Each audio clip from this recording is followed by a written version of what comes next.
All right, hey guys, it's Jake from Mitsu Garage, back with an update on the 1998 Mitsubishi Eclipse. Hopefully you guys liked my video last time where we talked about a little bit of our aftermarket wiring setup. Even though we haven't worked on that much this weekend, but we worked on a couple of other things I wanted to show you today. All right, so I don't know if I've shown you guys or not with the hood fully down on the car, maybe in some pictures, but I don't think I've shown you on video yet, but I just kind of wanted to give you guys a glance at that. So the car looks pretty beautiful.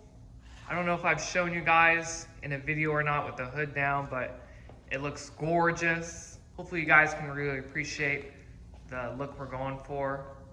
Also wanted to show you guys, we got our Shelby GT 500 style hood latches. These were actually black to begin with, but I wanted them color matched with the color of the car just so they kind of blend in a little bit more, but I think they look really nice and hopefully you guys like them as well. But I just wanted to point out to you guys, we're not building a race car. We're trying to build a very reliable street car, something you could have fun in, something that's very appealing to the eye, and just something that's not gonna cost a lot of money to modify, because we've done very little body modifications to this car. I know a lot of people, when they do different types of motor swaps in these cars, they'll do a ton of modifications, but I just wanted to build a car that was not too expensive to modify and not too many things you have to change about it. Luckily, other than the motor, I mean, a lot of the parts on the car are interchangeable. Like, there's not that many custom parts, so if something does go wrong, you can definitely still buy OEM Mitsubishi parts or something from your local AutoZone or O'Reilly's, but everything should be easy to change if something ever goes wrong in the future.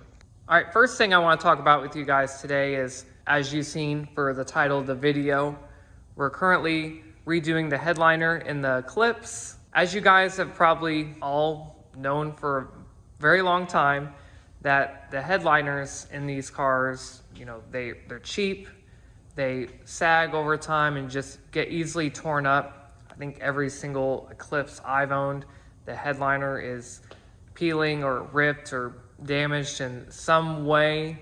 So for this car, we wanted to try something a little bit different. I'm a little hesitant to show you guys right now just because we just did this today, but we want to try something different and I don't know if it's going to work out. If it does, I'll let you guys know for sure, but if it does not, I'll still let you guys know, but we just want to try something different, so let me show you real quick. So I just wanted to show you guys our first idea and attempt at doing this headliner. Now, we used a vinyl material for the headliner and it's got a cloth backing underneath of it, so we just glued the back of the material and then the fiberglass / cardboard headliner itself, so hopefully it sticks really well. This has only been sitting for about half an hour, so I don't know what the results are going to be like. Now, I don't know how well this will turn out, but time will tell. But I just wanted to do something a little different. I really like the leather or the suede look. So instead of purchasing a $100 piece of leather or some really expensive suede, we just started with a cheap $30 piece of vinyl. So far it looks okay. We're just gonna have to let it dry a little bit longer. As everybody knows, standard material that's on the headliner, it's that cheap tan cloth and it's got the 1/8 inch foam backing on the back. I mean, they all get torn up pretty easily and I just wanted to do something a little different. So hopefully it turns out okay. I'll let you guys know how it turns out, so you'll have to stay tuned for next week's video. So next I wanted to talk about the engine bay a little bit. I would say we have about 95% of the engine bay all wired up. We have our cold air intake installed right here as well. Now, I know a lot of people have asked already and they keep telling me, now Jake, where on earth are you gonna put the battery up front? Well, if you guys know or not, on a standard GST and GSX model, I believe, usually the battery sits right up in here, but as you guys can tell, there's not much real estate. So we opted to put the battery in the hatch area. So back here in the hatch area, we put the battery on the passenger side, right in this little cubby where the trim sits. Now I know we're probably not the first people to have done this. I'm sure many other people have. I haven't really looked into it, but it's like that battery was meant to sit there. Now we still gotta mount everything properly, but right now it's just test fitting. But yeah, it looks like the perfect location for it, so should work out okay. So in the back here, we started assembling some of the rear hatch trim. We're missing some clips and bolts like that, but I'll get them eventually. We still have the spare tire under here, and then we got the cover and got the cloth piece that sits on top of that.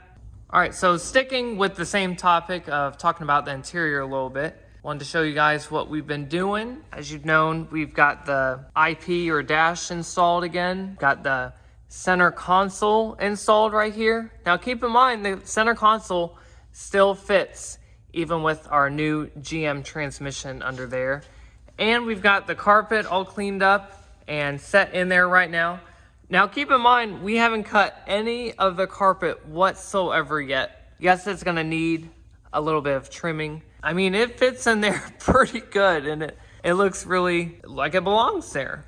But we gotta do a couple minor trimming for it, mostly for the side panels right here for the center console, just so they fit nicely on there and not sticking out too far. But yeah, so far so good.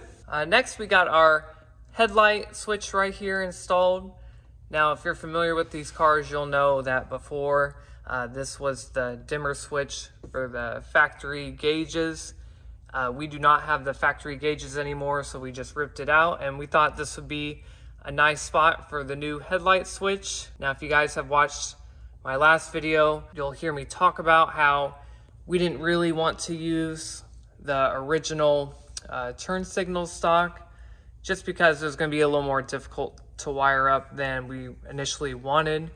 So if you want to hear us talk about that, you can watch our last video. We just thought this would be a really nice touch, just take out something we don't need, and that's where the headlight switch is going to be. Next up here, we've got our cluster for our Holley EFI Pro Dash, I believe it's called. This is where the digital display is going to sit. I believe I got this off of Mako Motorsport, I believe it was. I'll have to throw a link up in there, but the screen will sit nicely recessed in there, and everything fits like it should for the original cluster shape. So it looks like a really nice piece, and they have different configurations you could set up your cluster to be. So if you guys want to check out their website, you can. I haven't got the screen yet or installed, so once I get all that situated, I'll let you guys know how that fits. As you guys see down here, we got the new radio for the car. This is a Pioneer. I believe I have the same exact one and one of my other Eclipses, and I really like it, so I just decided to buy another one. Now, I didn't want no fancy like touch screen or flip up screen in there. I just thought it'd be more of a distraction and probably wouldn't have the music on too much with the car, but just wanted some tunes in there just in case I wanted to listen to something. The focus on the car is obviously not all the fancy gadgets on the inside, just some necessities, and that's about it. Also, we got some new Rockford Fosgate speakers for the car. I believe I got the 5 1/4 inch for the front, and then we got the 6x9s in the back. Now keep in mind, for the back rear speakers, you're kind of limited on real estate, so it was pretty slim pickings for me on what I could choose from. These seem to have really good reviews, and they weren't too expensive, and they fit nicely in there without having to modify anything. So I'll let you guys know how they turn out. Hopefully they sound okay, but I wasn't too concerned about it. I just wanted a speaker in there of some sort. On the subject of speakers, these are my aftermarket front speaker adapters. Now, I had to buy these because if you use the OEM speaker bracket from Mitsubishi, you still have to buy an adapter plate. So instead of having the original speaker bracket with the adapter plate, I just bought these. So it's just a all-in-one unit, and you can install pretty much any aftermarket speaker you want. Now, I could have bought the 6.5-inch speakers for the front, but I just wanted a matching set of speakers, and those Rockford Fosgate speakers were about the only ones I could find a matching set in that weren't too expensive. So I decided to go with the 5.25-inch speaker. Like I said, wasn't too worried about bumping down the road, but just wanted some speakers in the car. All right, next I wanted to talk about, I'm a little bit in of a dilemma and I can't make up my mind. My dad actually has these aftermarket brand new racing seats in his garage, and I actually have a set of OEM black leather Mitsubishi 2nd Gen Eclipse seats. I did buy used 2nd Gen Eclipse seats. They're a little bit worn and they probably need reupholstered. So I thought about just taking the ones out of my other 2nd Gen Eclipse. It needs some exhaust work done right now, but I can only work on one car at a time. So I thought about just taking the seats out of that car for the time being, just so we could make it to Shootout next month in Ohio. If you guys don't already know, we're gonna be at DSM Shootout the end of August, I believe it is. I'll throw up a date right here for you guys, but we should be there. Don't hold it against me if we don't make it, but I'm pretty certain we're gonna be there. All right, next I wanted to talk about, we got our muffler installed back here. Now, I was thinking about going with a stainless steel muffler. I thought to kind of keep with the theme of the car, we should get a black one instead. Now, there's not too much chrome on the car. I mean, there is some polished aluminum on the wheels up here, but I just didn't want to put too much chrome on the car. So I kind of wanted to keep the black theme of the car a little bit. Down here, we've got our exhaust. It's a single inlet, and then it's got a dual tip outlet on the outside.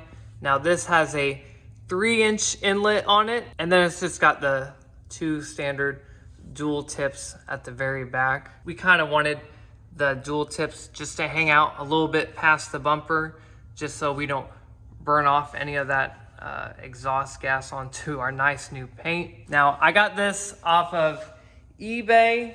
It was kind of hard to find something that would fit underneath because it's kind of a short area, and most of the exhausts that we were looking at wouldn't fit just because they were either too long or too wide. So it was kind of difficult to find something, especially in a black one.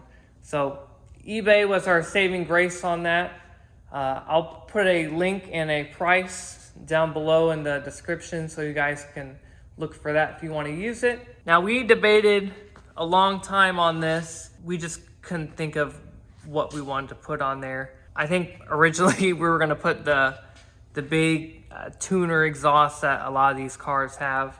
We were looking at just single rectangular exhaust tips out the back, but we just couldn't make up our mind. Now, I really like the OEM look of this. It's not too much of a giveaway that something is going on with this car, but I really like it, and I think it suits it really well.